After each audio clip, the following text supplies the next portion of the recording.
Hi guys, Ashra the Demon here, and in this video I'll be talking about chapter 981 of One Piece, Joining the Fight. Now this chapter is really amazing and I can't wait to get right into the chapter. So let's begin with the cover story. Now there isn't much I can tell you about the cover story, but I feel there are some similarities between the way Appu and Sanji were playing the disco, and is that an indication that Sanji and Appu are going to fight? I'm really not sure. So let's just move away from the cover story and get right to the main story. Now, this story begins with Kid versus Appu from the previous chapter. At the beginning of the fight, we see Kid continuing with the fight with Appu, and then they just run off. And here we see a few important things. One thing we see is Appu's powers. Now Kid and Appu were fighting 1v1 here. It was not like how Appu attacked Zoro, how Appu attacked Luffy there. Those guys were fighting everyone else and Appu was attacking them. So even Kid here, who were fighting 1v1 with Appu, could not actually defend against Appu's attack. So Appu's attack is really strong. But then afterwards, when Kid is running away, Killer explains to Luffy, to Kid, to Zoro how Appu's powers work. He tells them that if you're able to hear Appu's attack, you can't block it. So the only way to block against Appu's attack is by covering your ears. So if any guy who's wearing earbuds is gonna be Appu's biggest weaknesses. So Appu's Devil Fruit is gonna be strong, but if you know how it's work, he's gonna be a really easy person to deal with. And from the looks of it, I don't think his haki is that great either, because he really couldn't predict Kid attacking him. So Appu, for me, is not that strong. I mean, he might be a good surprise person, but apart from that, if you know how Appu's Devil Fruit works, he's just that much easy to deal with. Next, moving on, we have the number Hacha introduced. I'll talk to him a little later. Let me just go to the next person, that is Who's Who. Now here we see Huzu and Queen. Now Huzu is specifically targeting Queen, and he even says ignore the bounty that Queen is offering. Let us go and capture Yamato so we can remove Queen out of the picture. He even says, you want a Tobiropo removed? Well, guess what? I want you gone too. Now this might be an indication that Queen is targeting Who's Who, but that might not actually be the case. It might just be Who's Who is targeting Queen, and Queen can be targeting an entirely different Tobiropo. Queen can be targeting Sasaki. Queen might be targeting X-Drake. We don't really know. But yes, from what we can see here, Who's Who is the primary target. Now, talking about the numbers. Now, if we see that Hacha is a giant, even the other numbers we saw, they were gigantic. Now, does that mean these guys are from Elbaf? Well, that could be the case, but for me, that doesn't make them interesting. Yes, a giant division of Kaido's crew is interesting, but something that can make it more interesting is if the people who become numbers are those guys who have eaten really strong Smile Devil Fruits.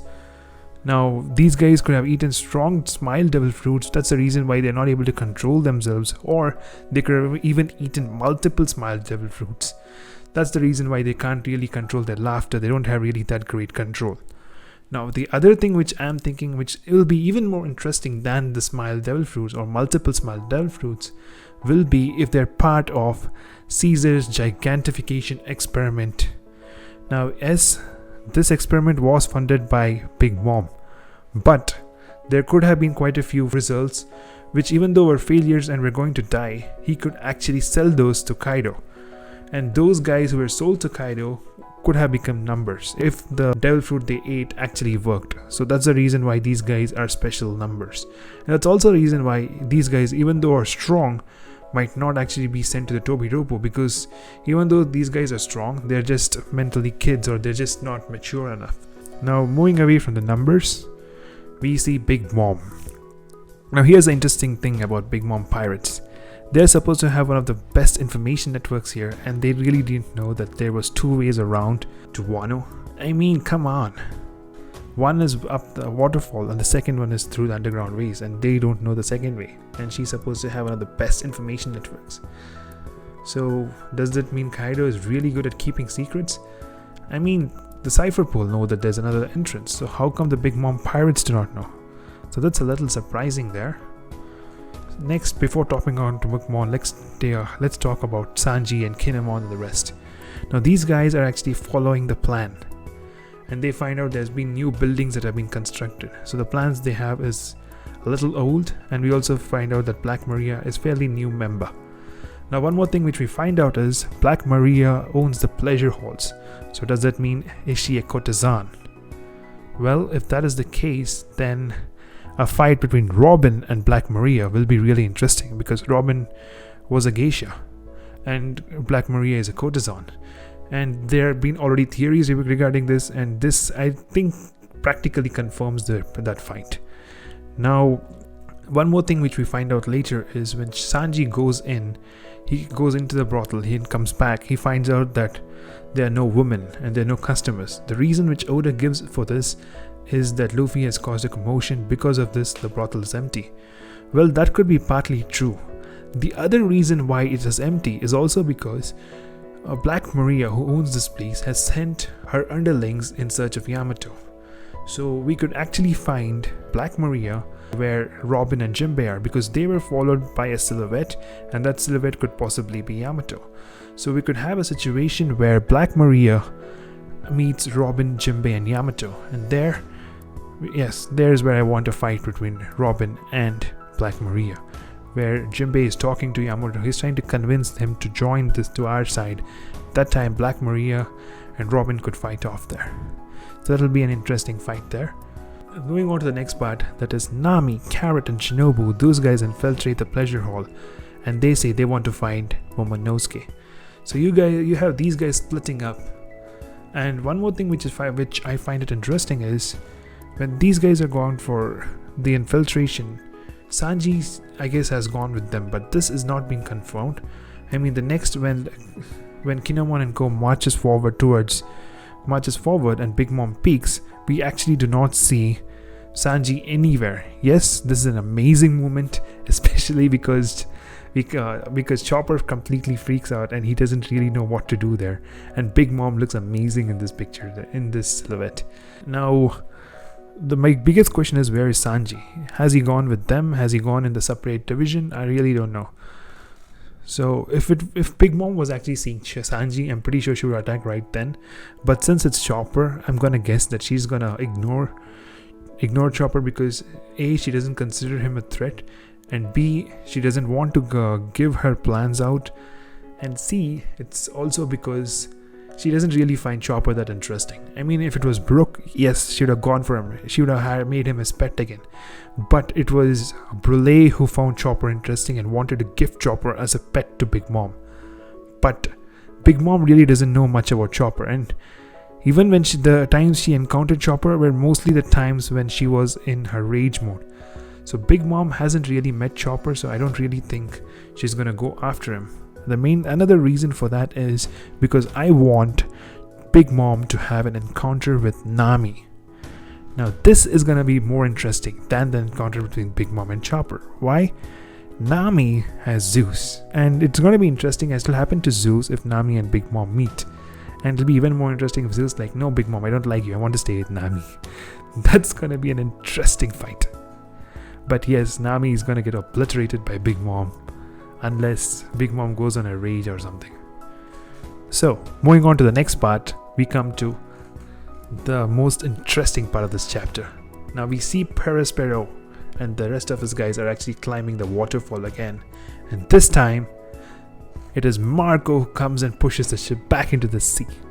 And this for me is the best part of the chapter. Man, this is a really amazing part. First time when King does it, that was an amazing maneuver by King.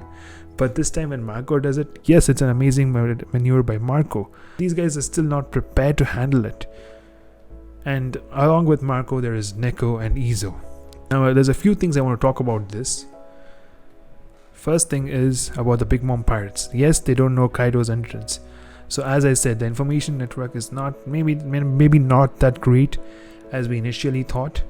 The second thing is, it took a long time for the Perospero and the rest of them to come back to inside Wano. So this time, how long will it take for them to come back again? maybe we won't see them till the fight ends. So that's going to be interesting. Maybe once they fall down, they'll be met by other people and they'll be further delayed. So it's going to be really interesting as to how long these guys take to come. Now, if this is the ship that is supposed to arrive, then any theories about Pudding and Katakuri coming to Wano, I think they have to be a little bit parked now. Now, one more interesting thing which I want to tell is Queen was already announcing some special guests. So to whom was he actually announcing that? Was he announcing them to the Beast Pirates? Was he introducing these guests as only Big Mom? I mean, these guys were still in the ship, so it doesn't make a little sense when Queen was saying, come on guys, let's cheer for the special guests there. Because these special guests aren't even here. That's a little weird there. And yes, Katakuri and Pudding not coming to Wano. That's an interesting question that I want to find out. Next, what does Marco arriving to Wano mean? Well, this means one important thing. The threat of Weevil has been mitigated. Now, how could this have happened? Well, first thing, Marco could have defeated Weevil and is bringing him with him. The second way, Weevil has been captured by the Marines. Now, how could this have happened? Well, if Kizaru was sent after him. And finally, it could also have happened that Marco has convinced Weevil to join him. Tell him that, look, this is not what your father would have wanted. If you really wanted to respect your dad, you need to join us. You can't go and kill people there. If Marco had convinced Weevil, then Weevil might have joined. So if that is the case, then it's going to be really interesting. Next question is, who among the Whitebeard pirates are alive? Is Diamond Jozu alive? Is Vista alive? Are the rest of them alive? So that's going to be an interesting question. And lastly, is this going to mean that Marco and the rest are going to join the Straw Hat Clan fleet? I mean, I'm pretty sure the Samurai Ninja from Wano and the Minks from Zou will join. Will Marco and the rest join? That's going to be an interesting. Or will they just be allies towards the end of the war? So those are the interesting things here. Now, since Marco has been introduced, I think that in the next few chapters, Oda is going to introduce a few more people in the same way. They're going to be coming right and left till the end of Act 3. So who are these guys? Well, it could be the remaining Supernova, Peach, Rouge, Bonnie. So you guys might be thinking, Bonnie seriously? How will she come to Wano? Well, the answer is Kuma. Now Kuma sent every Straw Hat pirate in different directions, and it took Luffy only 3 days to reach Amazon Lily. So if it took Luffy only 3 days to reach Amazon Lily, now Bonnie had much more time. She nearly had 7 to 8 days to reach Wano. So it's more than possible for Kuma to send Bonnie from Reverie to where Wano is. And introduction of Bonnie could be really interesting, mainly because she can make characters big and small, so she can actually make Momo age, and we can actually see a 28-year-old Momo fighting somebody, maybe even Orochi. So that will be kind of interesting. So having Bonnie here is really interesting. That's the reason why I want Bonnie to come to Wano, even though it might be really difficult and she might not actually come as well. Next, the remnants of the Sun Pirates and the Windsmokes who lost. Now these guys can easily come now that there's only Katakuri there. If these guys are definitely not imprisoned, yes, they could have just healed themselves, waited for them to get into some good reasonable health and come here for revenge.